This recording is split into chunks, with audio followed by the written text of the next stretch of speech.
Véronique, que l'on retrouve Michel David et Christian Dufour, bonsoir. Bonsoir. Encore un chapitre sur le salaire des élus. Monsieur Legault qui a défendu sa hausse. Véronique, vous étiez à cette mêlée de presse. Vous allez entendre, on a collé 2 extraits. Dans le deuxième extrait, c'est le nouvel argument. Parce que Michel David vous dit pourquoi les députés allaient être les mieux payés. Non, il dit attention, il faut comparer les députés du Québec avec les députés d'Ottawa, nation à nation. On écoute. C'est important d'attirer les meilleurs, d'attirer des gens compétents. Et puis, je reviens à mon exemple de jeune père ou mère de famille. Je ne vois pas pourquoi secteur privé, secteur public paierait mieux que la politique. Il faut valoriser le rôle des députés. Puis, parfois, il faut apporter du rattrapage. Si vous comparez avec Ottawa, parce qu'oublions pas que le Québec est une nation, qu'on a à gérer des pouvoirs identitaires que d'autres provinces n'ont pas à gérer. Donc, on va rester en bas des salaires à Ottawa. Je vous montre les chiffres, puis je vous laisse parler. Donc, parce qu'au Québec, ça va devenir 131 000, donc la province où on paie le plus les députés, mais comparé à la Chambre des communes, en effet, c'est en deçà. Alors, Michel David, ça répond à votre question? Non, surtout pas l'argument de M. Legault. Écoutez, je comprends qu'à Ottawa, on fait plus d'argent puis qu'on est une nation, là. Mais quand le Québec sera indépendant, on fera un autre comité puis on montera les salaires. Mais regardez, là, les responsabilités, M. Legault a beau dire que nous, on s'occupe d'identité puis qu'on ne fait pas ça en Ontario, mais on ne s'occupe pas d'ingérence chinoise, là, ici, puis on ne s'occupe pas de chemin Roxham, puis on ne s'occupe pas de la guerre en Ukraine. Là, c'est M. Legault compare vraiment des pommes et des oranges, alors je n'achète pas du tout son argumentation. Mais ce qui me frappe, c'est un peu l'entêtement de M. Legault, c'est-à-dire que c'est le premier gouvernement, là, ça fait peut-être un demi-siècle qu'on se chicane là-dessus, qui va passer outre la règle non écrite qui voulait que ce soit unanime. Et M. Legault, comment dire, il est de mauvaise foi, je pense, quand il nous dit « Ben oui, mais c'est un comité indépendant qui l'a recommandé, puis on prend ses recommandations. » Oui, tripartite. Sauf que le comité en question avait un mandat tellement étroit qu'il ne pouvait pas examiner l'ensemble de la rémunération, par exemple les allocations et le fonds de retraite. C'est ça qui change toute la donne. Ils ont un fonds de retraite tellement généreux qu'il n'y a pas d'équivalent ailleurs. Alors, de façon générale, je n'achète pas la salade de M. Legault. Je vous montre une autre donnée, un sondage commandé par Québec solidaire, il faut quand même le dire, où la question, êtes-vous d'accord d'augmenter de 30 % le salaire des députés, 74 en désaccord, 20 % en accord. Moi, j'ai même été surpris que ce soit juste 74 % quand on demande, tu sais, le 30 % frappe beaucoup. Véronique, c'est ce qui a donné un autre tour à ce manège aujourd'hui, entre autres, là. Oui, parce que Québec solidaire a commandé ce sondage-là, comme on vient de le dire, mais en même temps, ils se contredisent. Aujourd'hui, c'était une mauvaise journée pour Québec solidaire, davantage que pour François Legault. Vous allez me dire qu'à la fin de la session, les gens, ce qu'ils vont retenir, c'est que François Legault et son gouvernement sont ceux qui auront fait passer cette augmentation de salaire-là. C'est vrai, puis Québec solidaire a toujours été contre. C'est vrai que c'est ça que les gens vont retenir. Par contre, une journée ne fait pas nécessairement la semaine, mais aujourd'hui, c'en était une mauvaise parce qu'ils se contredisent. Québec solidaire veut faire de l'obstruction en ce moment parce que c'est le seul levier qu'ils ont, étant donné que le gouvernement est imposant et majoritaire. C'est le seul levier pour montrer leur contestation. De déposer plein d'amendements puis essayer que ça dure le plus longtemps possible. Pendant ce temps-là, ça fait mal paraître le gouvernement. Mais un des amendements, c'était de proposer d'augmenter le salaire à 110 000 puis peut-être à 120 000, mais en même temps, ça avait l'air d'être sorti d'un chapeau parce qu'il n'y avait rien pour justifier d'où provenait ce chiffre-là exactement. Puis là, bien, ce qu'ils disent, bien, écoutez, nous, ce qu'on essaie de faire, c'est d'amoindrir la hausse. Au lieu que ce soit 30 000, ce serait peut-être 20 000 ou peut-être 10 000. Ouais. Mais en même temps, ils ont l'air de manquer de cohérence, là. Oui, Christian, vous avez suivi ça aujourd'hui. C'est Québec solidaire, je vais vous le faire écouter plus tard, mais qui dit, bon, bien, propose en comité pour ralentir le comité. Bon, bien, 20 000, ce serait correct. Là, c'est là où on ne comprend plus beaucoup, là. C'est une grosse erreur que d'avoir fait ça, parce que leur position, au départ, était très, très forte. Moi, ce temps-ci, le premier ministre Legault me fait penser un peu au capitaine Haddock dans Tintin, le fer tournesol. Tu sais, quand tu as le sparadrap, là, il y a le plaster là, sur le doigt, là, puis il essaie de s'en débarrasser, puis le plaster revient tout le temps. C'est un dossier, je pense, qui va vraiment le hanter.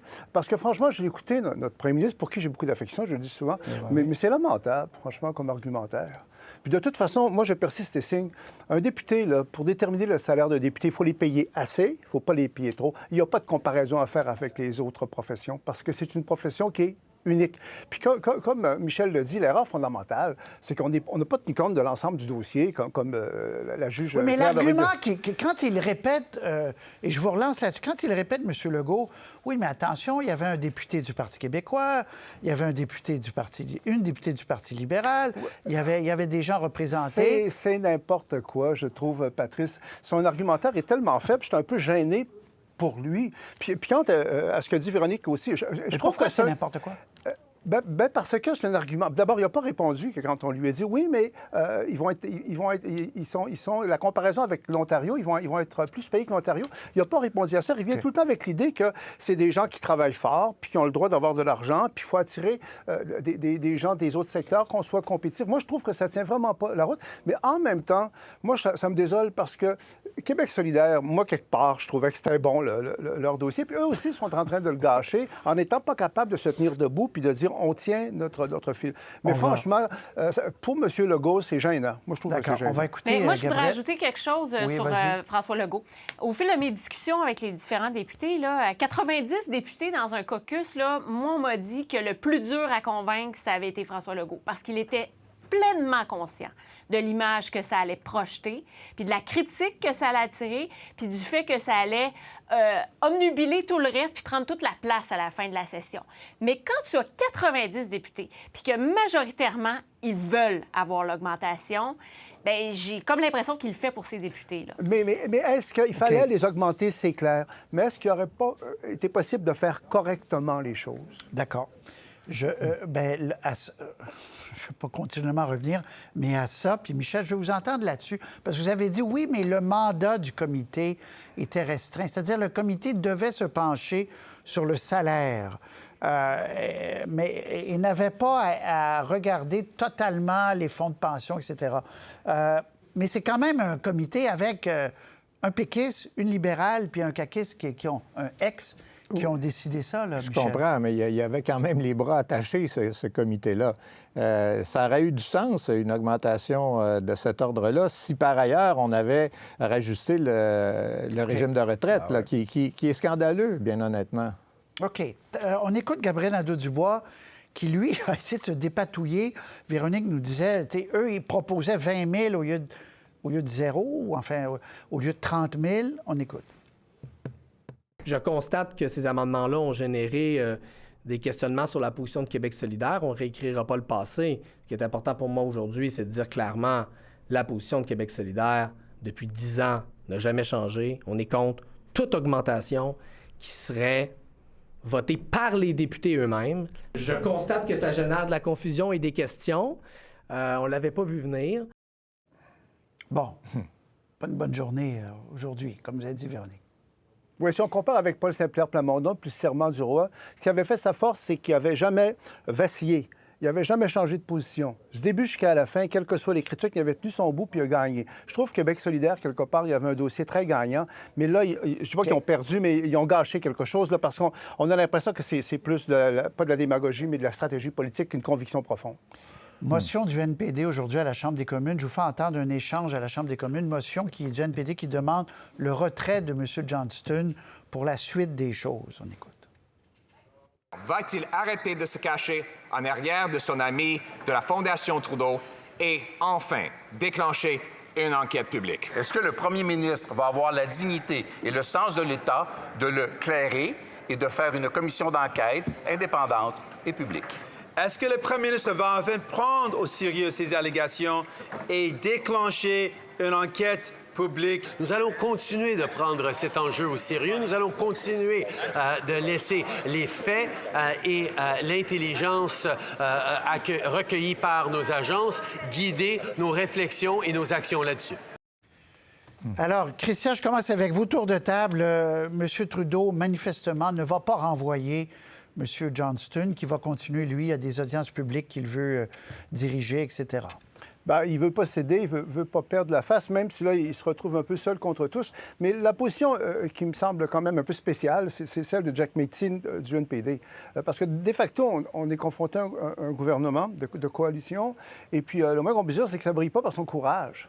Bon, parce que là, il va avec les autres partis d'opposition, il suit le vent, en fait. Mais là, il envoie le message à l'effet qu'il ne mettra pas la survie du gouvernement en jeu. Donc, si le gouvernement maintient, comme vous semblez le penser, moi, je ne suis pas sûr à 100 Non, je vous posais la question. OK. Bon, si le gouvernement, en fait, tient son bout, je trouve que Jack Metzing va avoir l'air très, très fou quelque part. Ça fait un peu opportuniste. Moi, je trouve pas que ça brille par son courage, pas parce que je veux avoir des élections, là, mais pour qu'un système se tienne, à un moment donné, il y a des dossiers fondamentaux. Puis si Jack Metzing trouve que c'est une erreur fondamentale, bien, peut-être qu'il pourrait laisser un petit doute sur son attitude au final, alors qu'il a averti à l'avance que de toute façon, le gouvernement risquait rien. Oui, si tenté, il croit vraiment que Johnson doit quitter, le crois-tu profondément? Ou, comme vous dites, vous avez utilisé le mot « vent » tout à l'heure. Michel, qu'en pensez-vous?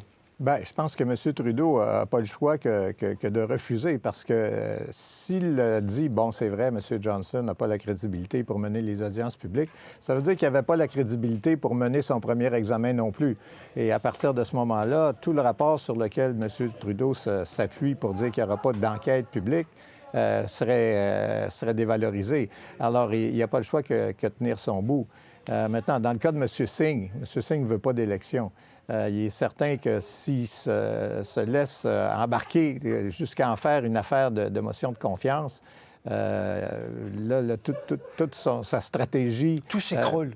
Tout s'écroule, exactement. Et c'est vrai, je suis convaincu qu'il y a au NPD une réelle volonté de forcer M. Trudeau à prendre des initiatives comme l'assurance dentaire, etc., qui est tout à fait sincère. Mais il se trouve effectivement à avoir l'air un peu hypocrite dans cette histoire-là. Véronique, un mot.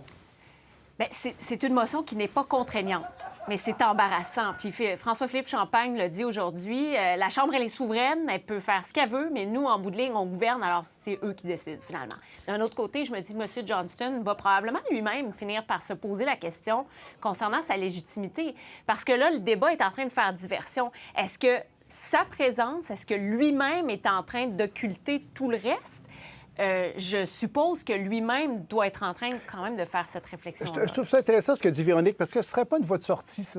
C'est que par la bande, parce que M. Johnson semble quand même assez près de M. Trudeau, là, sans lui supposer des intentions malveillantes, qu'ils comprennent que ça arrangerait bien du monde si de lui-même, il laissait la place. En tout cas, il a écrit exactement le contraire en fin de semaine dans les journaux, et en français et en anglais, en disant, oui, je sais pas malgré si ça tout, je vais rester. Oui, Michel? Oui, je ne sais pas si ça arrangerait M. Trudeau, parce qu'il y a déjà eu de la difficulté à trouver quelqu'un pour faire le premier rapport. Alors, il n'y a peut-être pas le goût de se remettre à la charge. Quelqu'un parlait de quelqu'un de la nouvelle de l'Australie. Moi, j'ai eu quelque part d'aller chercher quelqu'un qui est vraiment en dehors, en fait, de l'aquarium canadien, pour que ce soit quelqu'un qui ait beaucoup de crédibilité. On disait, pourquoi pas aller chercher, en fait, un haut fonctionnaire australien? Il y a des gens qui ont de l'imagination. Bon, oui.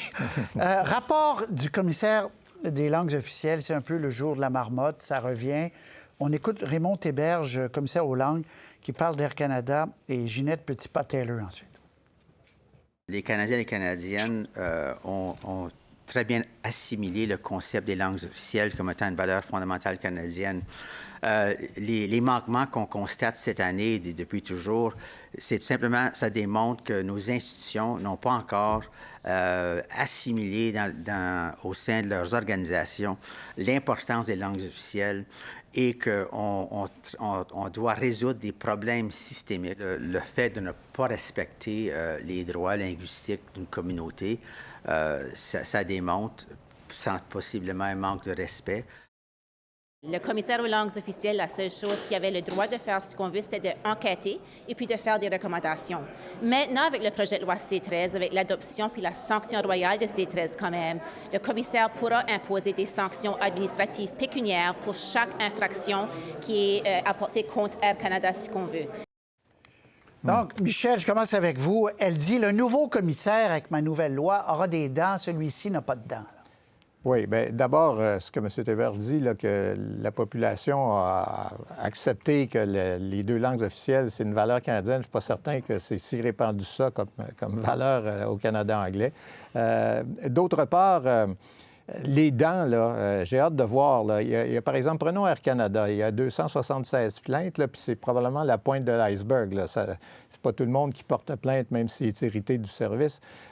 Écoutez, M. Théberge, là, il est prévu qu'il peut donner des amendes jusqu'à 25 000 par cas. Évidemment, si les 200 quelques cas ont chacun une amende de 25 000 puis que ça fait 50 millions, là, j'imagine qu'Air Canada va réagir.